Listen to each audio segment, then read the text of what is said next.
প্রিয় শিক্ষার্থীবৃন্দ, উপসহকালের যশোর কর্তৃক আয়োজিত একাদশ শ্রেণীর অনলাইন ক্লাসে সকলকে আন্তরিকভাবে শুভেচ্ছা ও অভিনন্দন জানাচ্ছি। আমি মোসাম্মদ শাহনাজ পারভীন, প্রভাষক রাষ্ট্রবিজ্ঞান বিভাগ, উপশহর কলেজ, যশোর।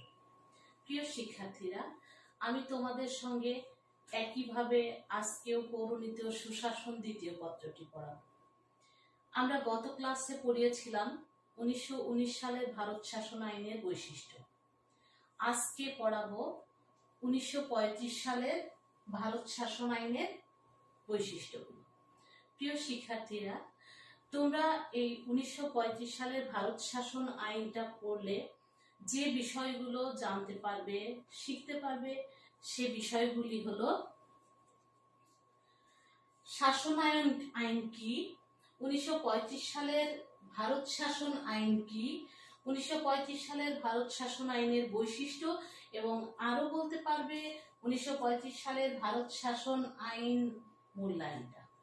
শিক্ষার্থীরা, আমি আগেও তোমাদের সঙ্গে বলেছি যে আমাদের প্রথমেই জানতে হবে শাসন আইন কি। শাসন আইন হলো একটি রাষ্ট্র পরিচালনা করার জন্য কতগুলো নিয়মের সমষ্টি।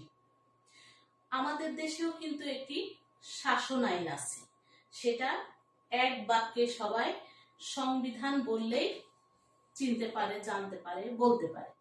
এই সংবিধানটা হলো বা শাসন আইনটা হলো এমন একটা জিনিস যেটা দেখলে একেবারে স্বচ্ছভাবে একটি রাষ্ট্র পরিচালনার সমস্ত নিয়ম কানুন পুঙ্খানুপুঙ্খভাবে মানুষ বলতে পারে। এটা জানার জন্যে বা বলার জন্যে বিভিন্ন দেশে যে সেই দেশের থেকে সেই দেশ সম্পর্কে জানার বা বোঝার দরকার হয় না। একটি দেশের শাসনতন্ত্রই বলে দেয় সে দেশের পুরো চরিত্রটা। তাই এই শাসন আইন বা সংবিধানকে বলা হয় রাষ্ট্রের দর্পণ স্বরূপ। দর্পণ শব্দের অর্থ কি? দর্পণ শব্দের অর্থ হলো আয়না। আমরা আয়নাতে কি দেখি? আমাদের পুরো প্রতিচ্ছবিটা, আমাদের ত্রুটি বিচ্যুতি কোথায় কি আছে না আছে সব আমরা আয়নার মাঝ দিয়ে জানতে পারি। এই শাসন আইন বা শাসনতন্ত্র বা সংবিধানটাও ঠিক এই আয়নার মতোই কাজ করে একটি দেশের জন্য, যেটা দেখলে খুব সহজে প্রত্যেকটা মানুষ প্রত্যেকটা দেশের ধরন চরিত্র সেই দেশ সম্পর্কে পুরো ধারণাটা পেতে পারে। তো আমরা আজকে যে বিষয়টি নিয়ে আলোচনা করব সেটা হলো 1935 সালের ভারত শাসন আইনের বৈশিষ্ট্য। এর আগে 1919 সালের ভারত শাসন আইনের বৈশিষ্ট্য পড়েছিলাম। 1919 সালের ভারত শাসন আইনের পরে চলে আসছে 1935 সাল। এই 1935 সালের ভারত শাসন আইনটা ভারতবর্ষের ইতিহাসে একটি উল্লেখযোগ্য দলিল। 1919 সালের ভারত শাসন আইন যখন ভারতবাসীদেরকে সেভাবে সন্তুষ্ট করতে পারেনি এবং এর ফলে ভারতীয় জনগণের মধ্যে জাতীয়তাবাদী চেতনার উন্মেষ ঘটে, তাদের রাজনৈতিক সচেতনতা বৃদ্ধি পেতে থাকে এবং 1919 সালের সংবিধানের বা শাসনতন্ত্রের ব্যর্থতার ফলেই 1935 সালে এই ভারত শাসন আইনটা প্রণীত হয়। এই 1935 সালের ভারত শাসন আইন কিছুটা হলেও 1919 সালের ভারত শাসন আইনের যে ভারতবাসীদের আশা আকাঙ্ক্ষাকে একটু ফলপ্রসূ করতে পেরেছিল। এখন আমরা এর বৈশিষ্ট্যগুলো পড়লেই বুঝতে পারবো যে আসলে এখানে ভারতবাসীদের কি কি দাবি দেওয়া ছিল এবং কতটুকু বাস্তবায়িত হয়েছিল। তো চলো আমরা এখন যাই 1935 সালের ভারত শাসন আইনের বৈশিষ্ট্যগুলি এক চোখে দেখে নেই। তোমরা সবাই একটু খেয়াল করো বোর্ডের দিকে। 1935 সালের ভারত শাসন আইনের বৈশিষ্ট্য নিম্নরূপ: সর্বভারতীয় যুক্তরাষ্ট্র। তারপরে কি আসছে? শাসন সংক্রান্ত বিষয়ের বিভক্তিকরণ। পরের পয়েন্টে আসছি প্রাদেশিক স্বায়ত্ত শাসন, যুক্তরাষ্ট্রীয় আদালত গঠন, কেন্দ্রীয় দ্বৈত শাসন, দ্বিকক্ষ বিশিষ্ট কেন্দ্রীয় আইনসভা। আরো আলোচনা করব আমরা শাসন বিভাগের প্রাধান্য, সংবিধান সংশোধন, প্রাদেশিক গভর্নরের পদ সৃষ্টি, রাজপ্রতিনিধিদের পদ সৃষ্টি, উপদেষ্টা সংস্থা, দ্বিকক্ষ বিশিষ্ট প্রাদেশিক আইনসভা ও দায়িত্বশীলতা।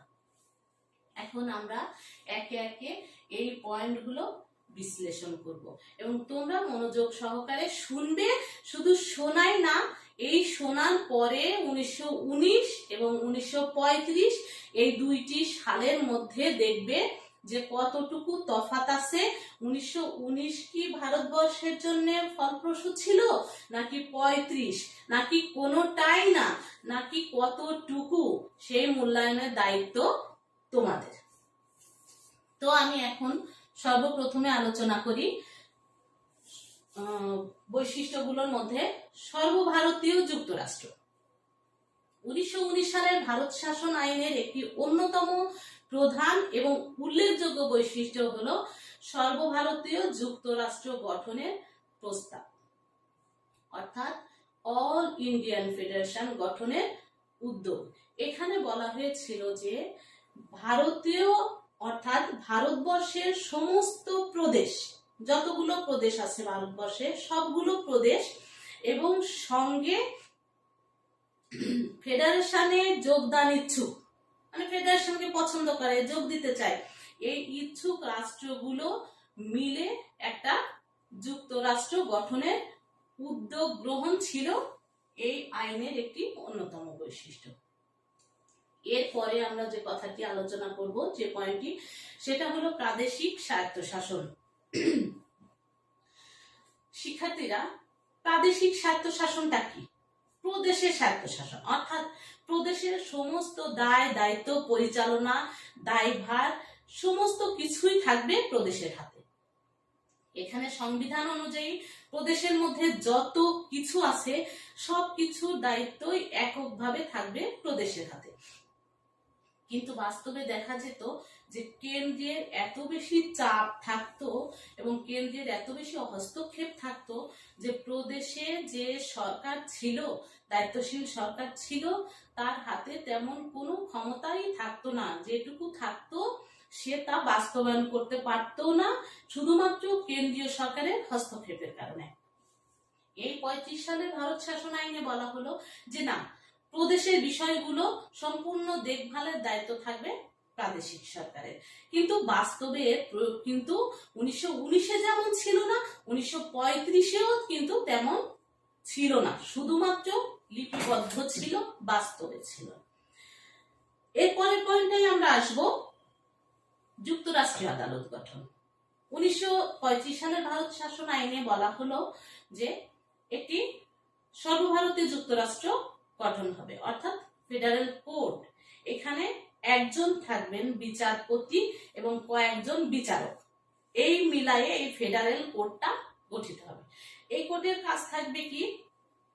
কোর্টের কাজ থাকবে সংবিধানের ব্যাখ্যা প্রদান, এর সঙ্গে কেন্দ্র এবং প্রদেশ এই দুইয়ের মধ্যে যে কোনো বিবাদ মীমাংসা করা, এটাই হলো ফেডারেল কোর্টের দায়িত্ব।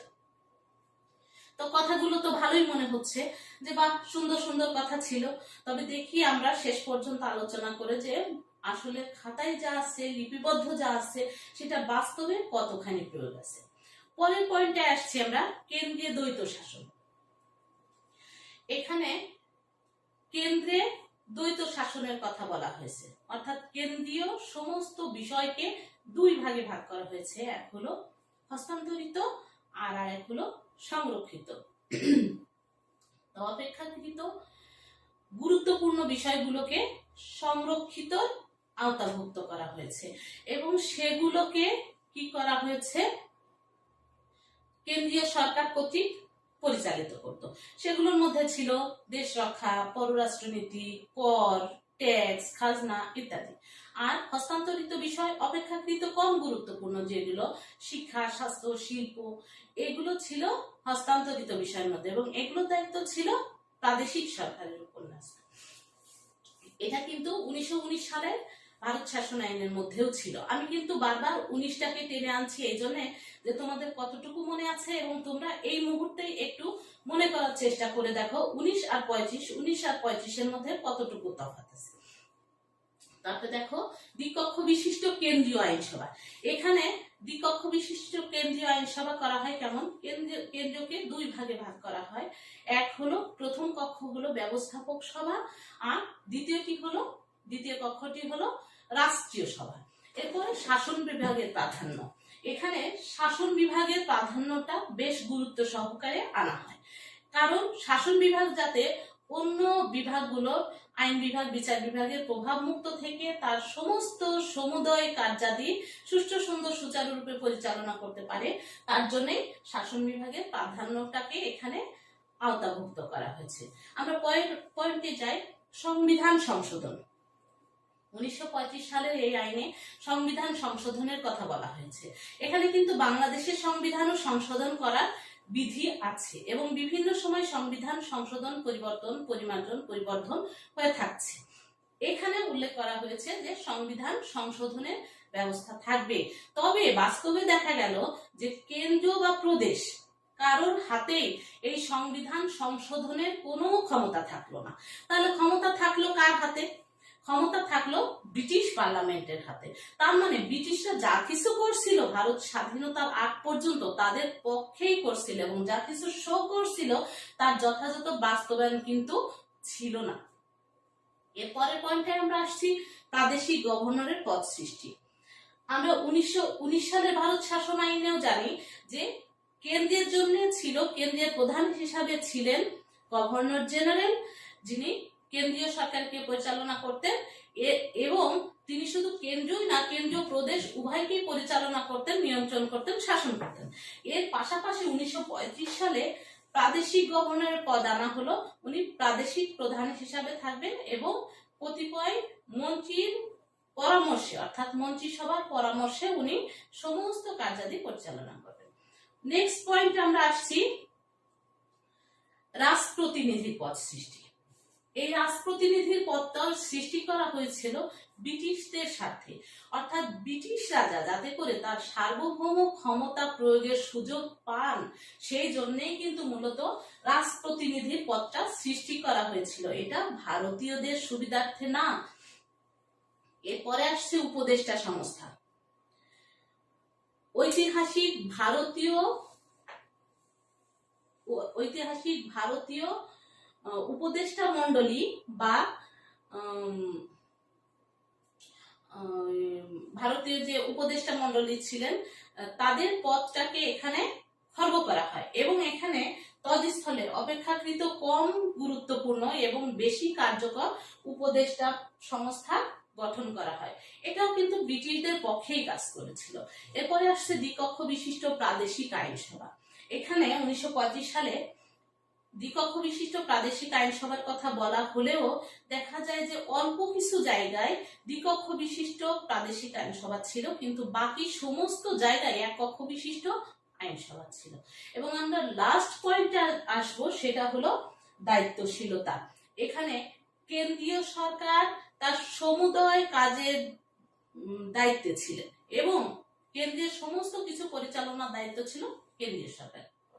পাশাপাশি প্রাদেশিক সরকারের সমস্ত কিছু পরিচালনা করার জন্য গভর্নর নিয়োগ করা হয়। কেন্দ্রের জন্য গভর্নর জেনারেল আর প্রাদেশিকের জন্য শুধুমাত্র গভর্নর। ওই গভর্নর মন্ত্রিপরিষদ দ্বারা পরিচালিত হতেন এবং এই মন্ত্রিপরিষদ আইনসভার নিকট দায়ী ছিলেন।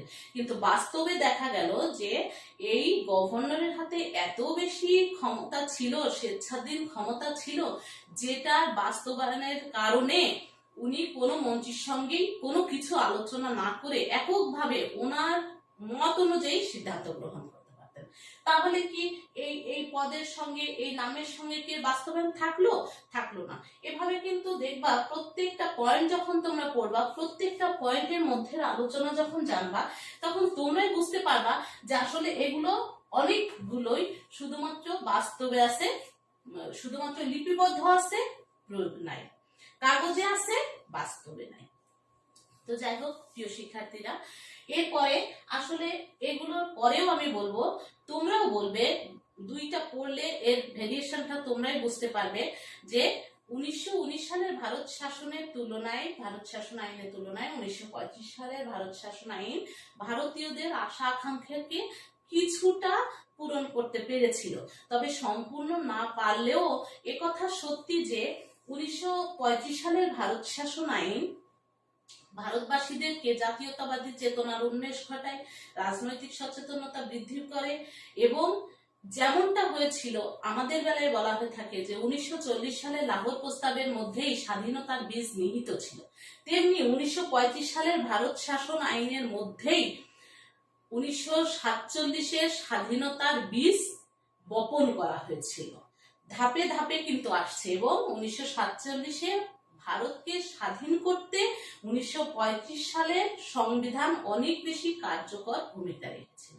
তো প্রিয় শিক্ষার্থীবৃন্দ, তোমরা বাসায় আরেকটু দেখবে, আরেকটু পড়বে, পড়ে পুরো জিনিসটা আয়ত্ত করবে। আর তোমরা সবাই কম বেশি জানো যে করোনার প্রভাব শীত আসতে না আসতে বেড়ে গেছে। তোমরা সবাই সচেতন থাকবে, নিজের প্রতি যত্নশীল থাকবে, স্বাস্থ্যবিধি মেনে চলবে এবং ক্লাসগুলো মনোযোগ সহকারে দেখবে এবং বাইরে একটু পড়বে। আগামী ক্লাসে তোমাদের সঙ্গে আবারও দেখা হবে এই শুভকামনায় আজকের মতো শেষ করছি। সবাইকে অসংখ্য ধন্যবাদ।